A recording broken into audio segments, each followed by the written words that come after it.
Hello, hello, hello. Okie dokie. So the engine progress update for the Civic. I kind of wanted to take a quick break because I've actually made a bunch of progress that I wanted to go over before I move on. So the engine runs, starts, does everything it's supposed to for the most part. Having some cold start problems. I can't get the fuel pressure to hold in the rail correctly. I'm sure it's something simple that I've just never dealt with because I built the fuel system myself, so I'm assuming something's missing. But it's not really important because in the sense that like I have other things I want to knock out first. So I'm about there, but before I do that, I have a few things I need to finish. Other updates so far, I got the alternator working. It's pretty easy. I just had to figure out which plugs correlated to which on the D16 alternator. Map sensor was working, or is working. I'm sorry, TPS sensor. I had to swap them. That's what was going on with it. Now that reads correctly with the adapter in there still. Map sensor is working correctly. It was always, it just didn't want to play nice or read correctly while we were at ambient, or while the engine was off, which is a little weird. Coolant sensor's in. I have a new intake.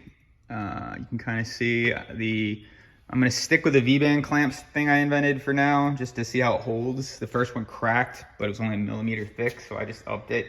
The shape's a little off, so like what I'm finding is that if you don't match the V-band perfectly, you end up putting excess pressure in places it's not supposed to be. And so I cracked the first clamp, and I did not fix the design. I just made it thicker because, it's close. So the other things, the header is in and the collector part is connected. So it's at the dump with widebands. I've got a spare O2 sensor and the factory wideband installed, which reads correctly, which is a good sign. I got a bit of an oil leak, I think from the pan. I haven't really addressed yet. Not super concerned. I'll get there. I'm right now, this project is finishing up the coolant bottle. This is the preliminary idea. So this is a Mercedes coolant bottle off of a W109. I don't have the grommet in there, so it's a little loose. It fits pretty well. I'm a bit concerned about hood. You can see the hood line should be good. And I gotta figure out what to do with this overflow nipple. There's some spots in the radiator I could plumb it back to. I generally, as I've been a tech now for 10 years, I guess. I'm still not 100% sure what that does because most of the bottles have that spare line and I assume it's for overflow, but it's a closed system. So that never really made sense to me. Not sure. I'm sure there's a reason. It's simple as always. I just don't know it. There's the bracket. Fits nice and snug once the grommet's in there. And then to finish off the position of the bottle, I'm gonna wait because I've got one more anchor either here or there's some other places I could put it.